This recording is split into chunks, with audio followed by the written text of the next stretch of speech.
The internet isn't going anywhere, and our kids are spending more time online, both at home and at school. As parents, it's our job to help them navigate the digital world safely. In this training, we'll give you the tools to understand the risks, benefits, and responsibilities that come with the online space so you can protect your kids before they head into the vast virtual world. Our guest today brings over 10 years of experience in law enforcement, primarily investigating child exploitation. He brings valuable insights from the front lines of digital safety. Due to the sensitive nature of his work, our guest prefers to remain anonymous. He's here to share strategies that will help you safeguard your children's online experience.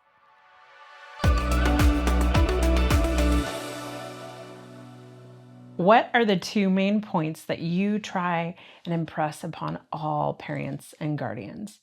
That's a hard one because we live in 2025, and so there's technology everywhere in our lives, and I don't think that it's fair or reasonable to expect our children to have an absolute abstinence from electronic devices just to keep them safe. So I think that as parents and guardians, we need to set a good example of the healthy ways to use technology and then lay a good foundation for checking in on our kids as they experience the internet and technology around them. Yeah, abstinence is not really feasible in order for them to have social lives and all the things anymore. Yeah, and even schools these days, kids are getting assigned Chromebooks and things like that to complete their schoolwork. And in my experience, I've seen that schools are even not monitoring those very closely. And it's our responsibility as the parents and guardians to take on that role and make sure that our kids are behaving appropriately and safely when they're interacting online. Yeah. What's the other main point that you wish every parent knew? I tell this to all the parents and guardians that I encounter. You shouldn't allow your child of any age unrestricted and unmonitored access to internet connected devices. That means phones in bedrooms, phones in bathrooms, even the thought to allow your kid to set their phone on the nightstand overnight to charge while you're not there. Those are all very dangerous situations because kids can be contacted when no one is paying attention. And those are the places where we see bad actors entering into a child's life because they've got that phone in their room and the door closed and they're supposed to be sleeping, and parents think the phone is on the nightstand charging and no one is actually using it. But in reality, kids are smart and kids are sneaky and they'll use it, and they can be encouraged to do things that no parent would ever expect their child to do. And it's all because no one is watching. Yeah, kids are impulsive and there's evil out there that's looking to invade those spaces. It's very true. I think it's also very important as kids are given access to those electronics that parents set those up for them, that parents know all of the passwords, and that they have complete control over those devices. I've encountered parents who think, well, my kid has a job and they bought this phone with their own money, but as long as the person's under 18, the parents have absolute control over that, and they need to have that control to make sure that their children are safe.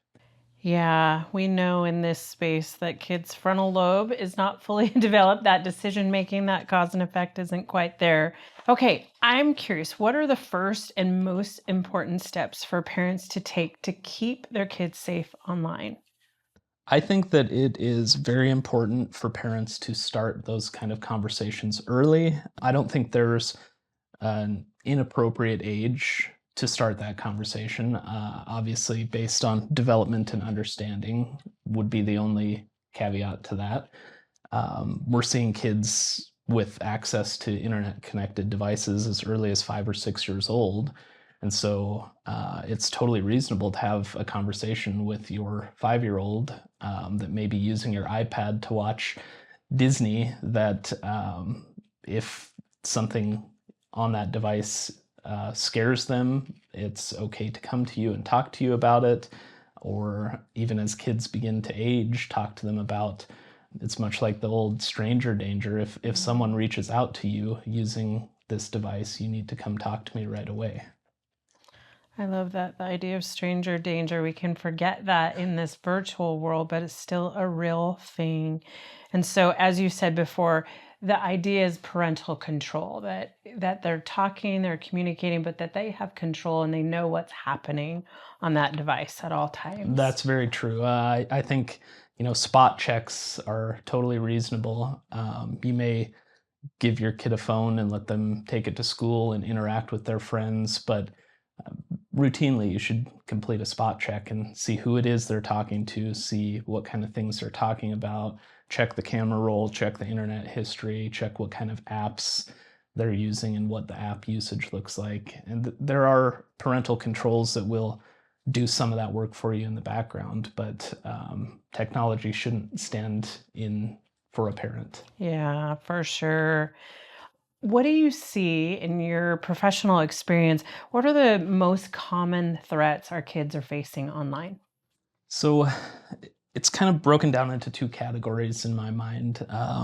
We see the very stereotypical online enticement, which is a bad actor reaching out to a child and trying to encourage or entice them to do something, whether it be send photographs or communicate with them directly or release private information about themselves that can be exploited.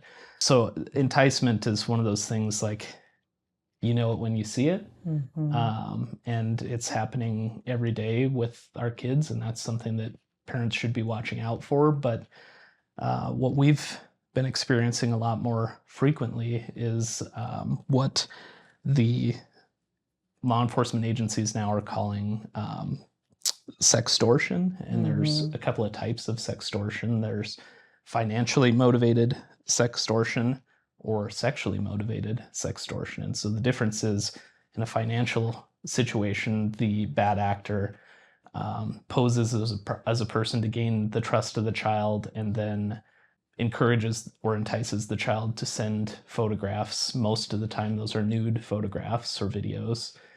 And the bad actor then says, I'm going to release this to everyone unless you pay me a certain amount of money.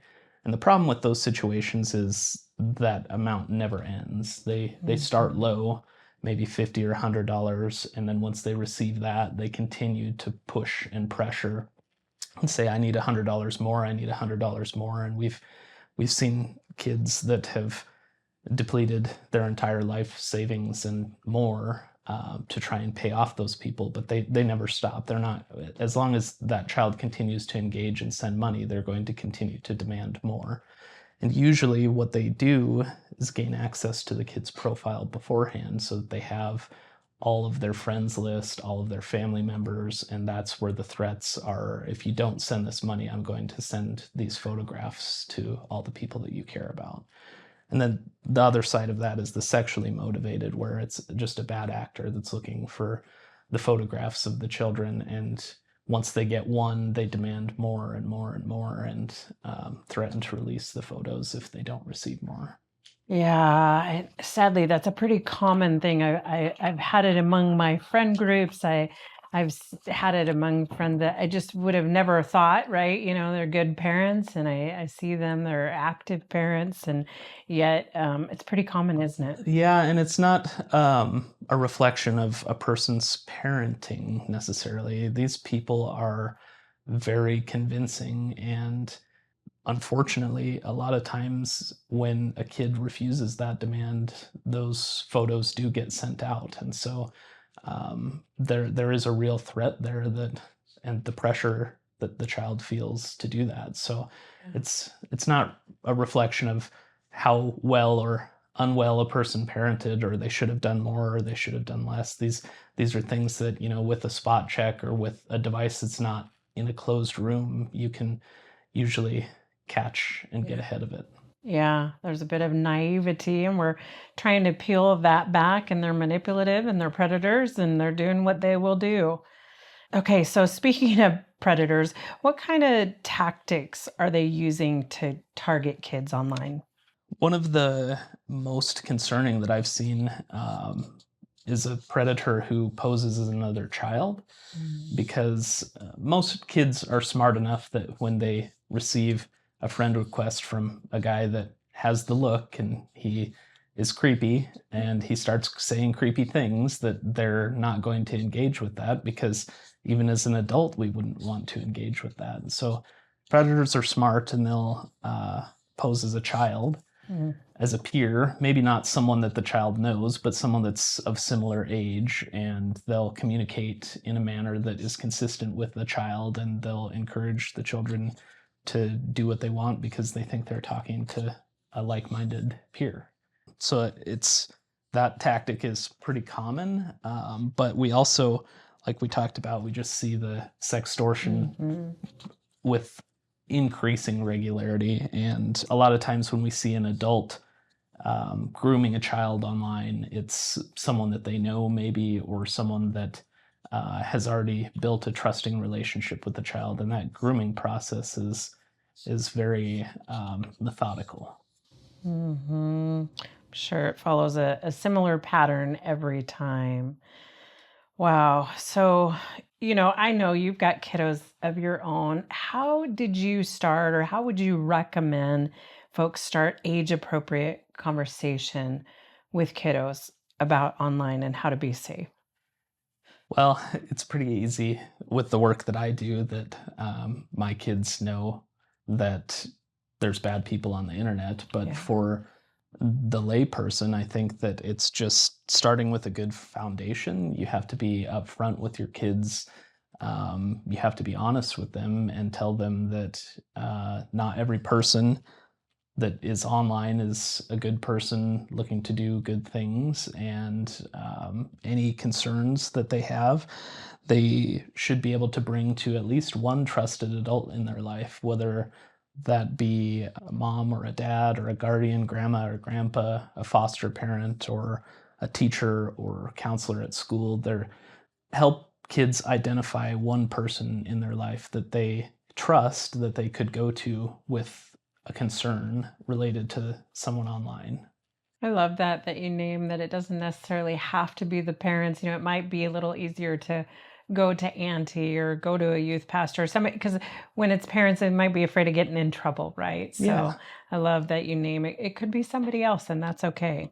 even an older sibling that has possibly already experienced something online that concerned them, and they can help walk a younger sibling through, hey, I had something like this happen to me and I talked to mom and dad about it, and they can go to mom and dad together. Love that. Love that.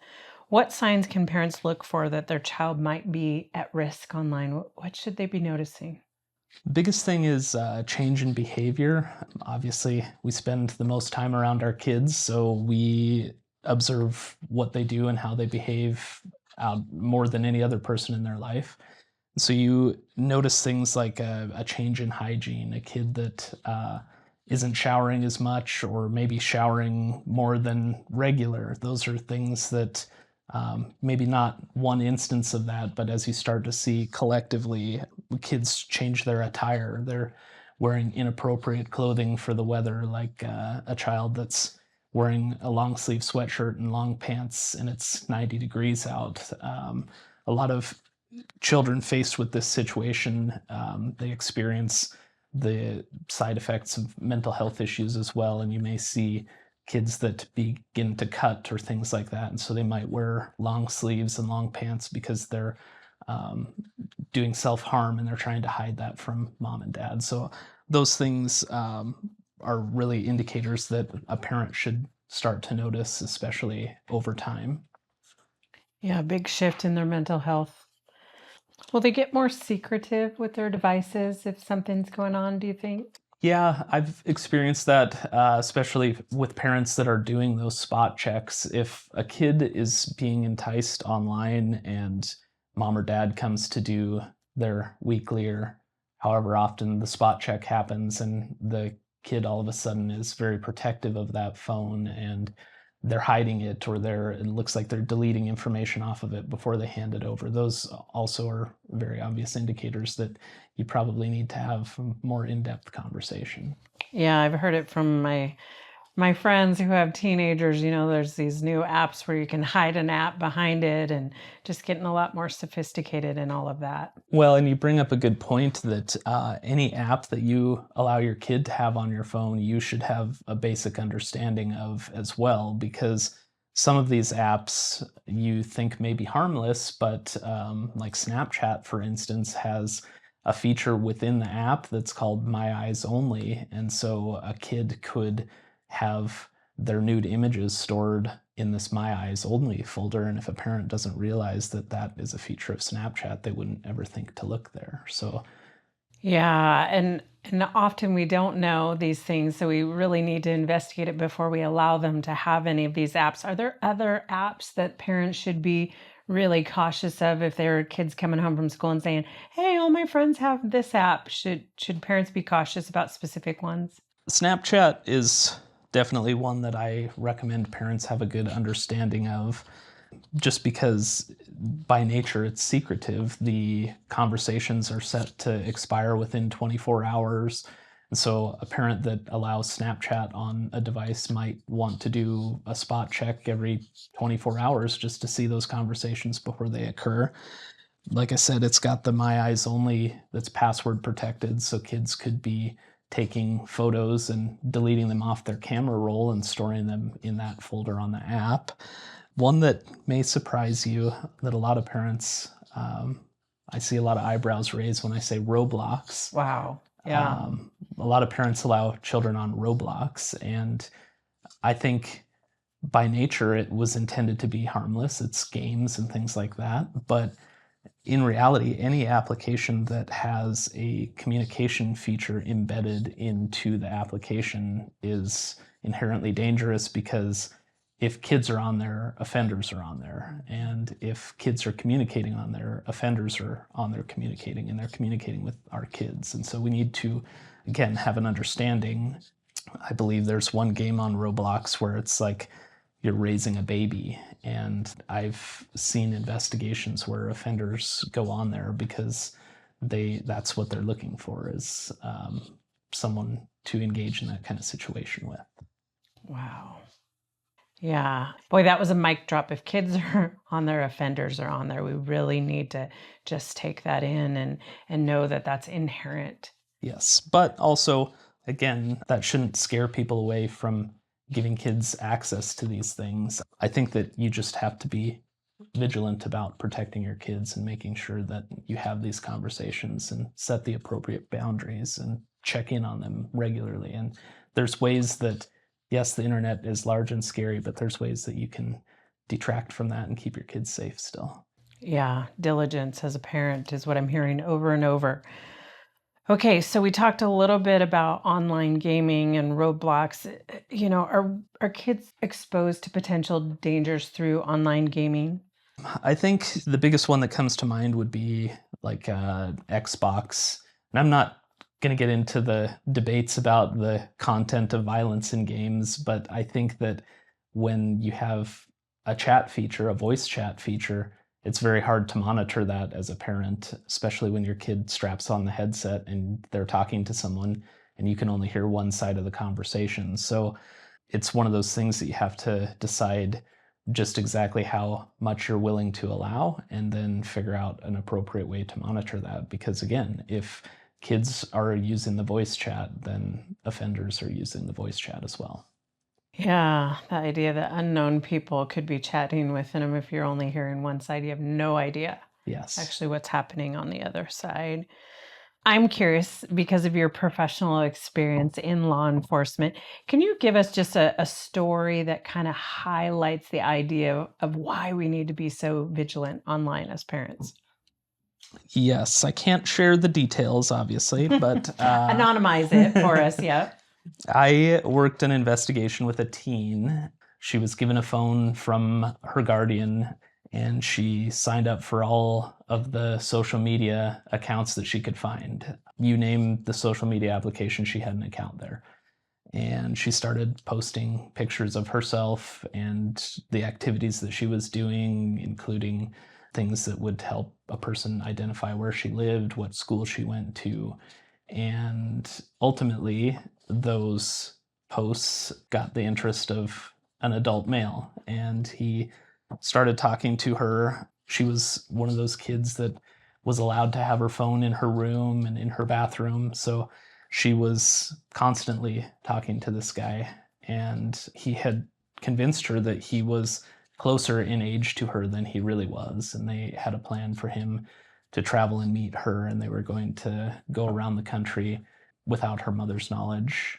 Luckily, there was a spot check, and the Guardian saw what kind of communications were occurring, and she brought it to law enforcement, and we obviously began investigating that right away. And it turns out that the guy in question was older than he said he was. He was almost 30, and he was currently on probation in another state for a sex trafficking offense that occurred with a minor in that state. And so it just goes to show you that you can't believe anything that people tell you on the internet, and these people are very convincing, and they can weasel their way into your kids' lives before you even know what's going on, and you have to just be vigilant about it. I'm assuming, sadly, that isn't that uncommon either, is it? That's not. I actually had a hard time coming up with an answer to that question because there were so many to pick from, but I felt like that was probably the most relevant. So Representative of what's out there and why we have to be so vigilant. I want to thank you for what you do. I can only imagine what you do is very difficult. Thank you for keeping our kids safe online. yeah, thank you. Thank you for letting me share my experience.